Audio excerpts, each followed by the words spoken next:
Welcome to this episode. In our previous episode, we had reached here, and I would like us to be able to put some functionality in this form. So we are going ahead to just modify a few things in the form. It was actually this new question model, and we had copied everything from above here to be able to edit here. And of course, as you can see, view question and answers, that means is exactly the model that we're having here. So let us go ahead and do something about it. I would like to refresh such that I show you something. Of course, as you can see, these IDs are arranged properly, and it is because the selected question is the first one. But when we go to the second question, now you can see the answers are not arranged properly because we are actually using the IDs that are being brought from being picked up from the database, and I think that is not maybe the best way. So I would like to modify a little, and as you can see, we are looping and we have answer and index. So for the index, you count from 0 up until 3. So instead of using the answer ID, why don't I just use index? And when I use index, of course, you can be able to see now it's arranging them from 0 to 1. And this actually happens for all the questions. So from 0 to 1. But in this case, I would like them to be numbered 1 up to 4. So I can just say index, we just add 1 to the index, to the value of index. So index plus 1, you save that. So now you can see it's arranging from 1 to 4. Even if I refresh and choose another one, again from 1 to 4. And the reason why I'm refreshing is because I do not have, my buttons are not functional. I cannot be able to close, I cannot be able to save. And probably we can do something about closing the model, and that's what I would like to do. Right now, we have a function that assists us to destroy the model. I think, where do we have it? We have it somewhere.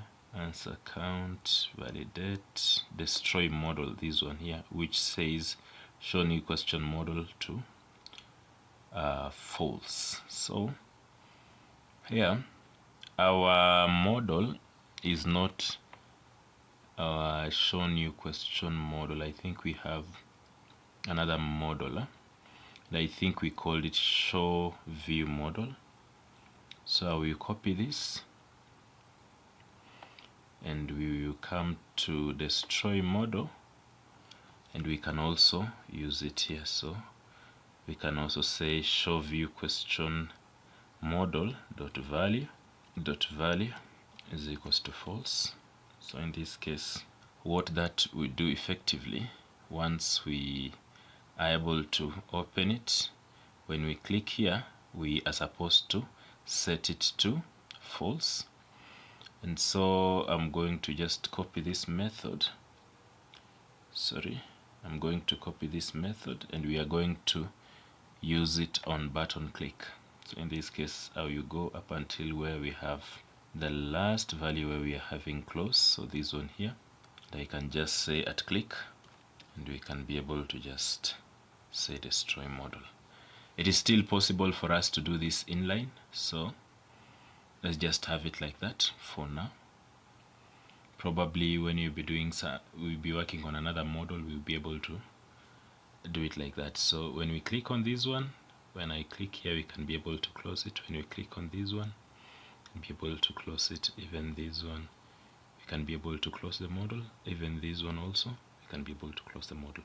And you can see the numberings are arranged properly the way we have enabled it to be. I want us to do something when the input is checked, in this case our radio button, because currently handle radio toggle is actually what we used when we were creating the question and the answers.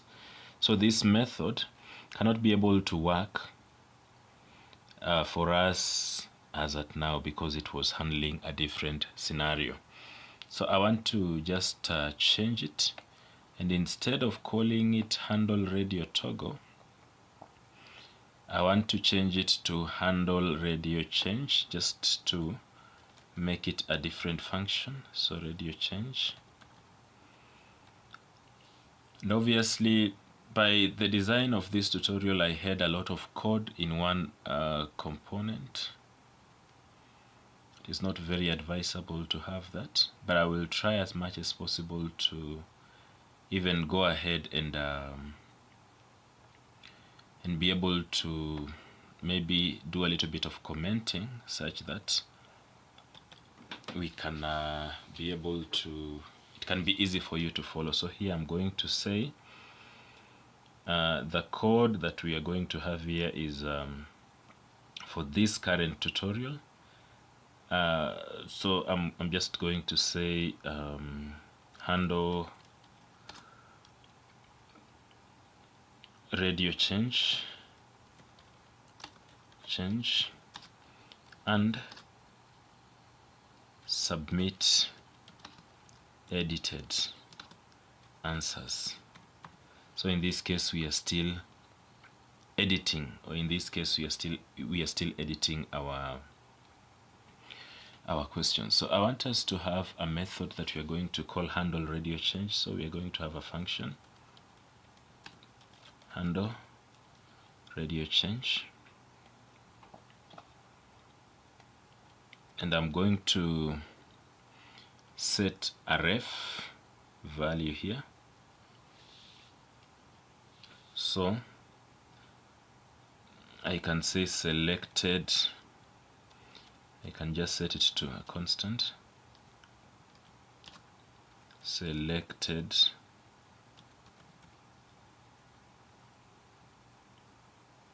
edit answer. And the reason why I am doing that is because we have another ref value which we call selected answer. So in this case, just to differentiate, and the default I want it to be null. So here we of course are going to, once we have the radio change, we will be passing the answer ID inside once we have the button checked or unchecked. In this case, you can see we are having handle radio change and we are passing the answer ID. So that is what I want us to be able to capture above here and be able to manipulate that specific answer in this case. So I'm going to just say answer, or maybe let me just pass the ID and just say ID like that. No need of me doing so much. And then here I can say selected edit answer dot value. I will set it to the ID that I have here, that way. And then of course after that I want to loop through the answers, and I think answers are what we were having as these ones are the ones that we were actually picking from the database, the ones that we were pushing to that ref value, because it is the one that we are also looping through for us to be able to see, to display them. So I want us to loop through those answers, and so what we are going to do, we are going to say answers, and we are referring to that answers ref that is above there. So dot value, and then we are looping through with a for each loop. So for each, and then answer, we can have an arrow function and then be able to do our manipulation here. So I can say if In this case, I'm going to check if an ID inside our answers ref, inside our answers, in this case array, if the ID is equal to the ID that you're having here. So if answer dot ID is the same as this ID that we are having here, the ID that you are passing here, this one here.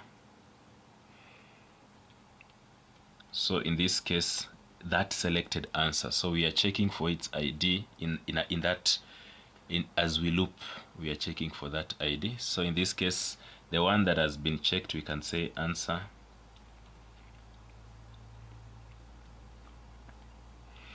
dot correct answer. So we are setting the correct answer. In this case, it was probably 0. Now we are setting it to 1, meaning we are setting it as correct answer. But in this case, if it was correct, then we can be able to check it to now incorrect. So we can say answer dot correct answer is equals to 0. So if it was one answer was the correct one, but then the answer that we are selecting right now is a different answer, we are going to set it to 1. And then the one that was correct, we will set it to what? To 0. That is what we are going to do. And I think this can be able to enable us do whatever it is that we have. So inside here, we will be having the selected answer. And then we will be able to do some manipulation, and then we continue like that. But I think there's a possibility there is no importance for this one here.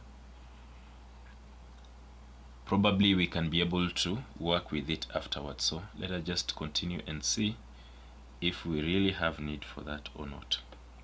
So let me save this.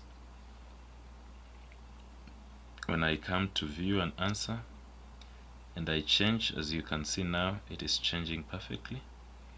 So the correct answer is actually changing from one value to another, like that. Okay, so that is that. And so in this case, we can be able to modify any question. So in this case, if we say for this question 4, and we select this one as the correct answer, then it is actually changed in the answers array and it is inputted as a correct answer. So from there, we can be able to do manipulation, or in other words, we can be able to save. And then of course, even these ones are reactive, so we can change this and say gems like that. Now I want us to work on being able to submit, but that I have postponed to another tutorial video, so where we will be able to submit. So you save these edited answers, and then once we save and we have them in the database, we can be able to have a flash messaging here that you tell us that you've been able to edit the answers successfully. Thank you very much for following this tutorial video up until here. Until next time.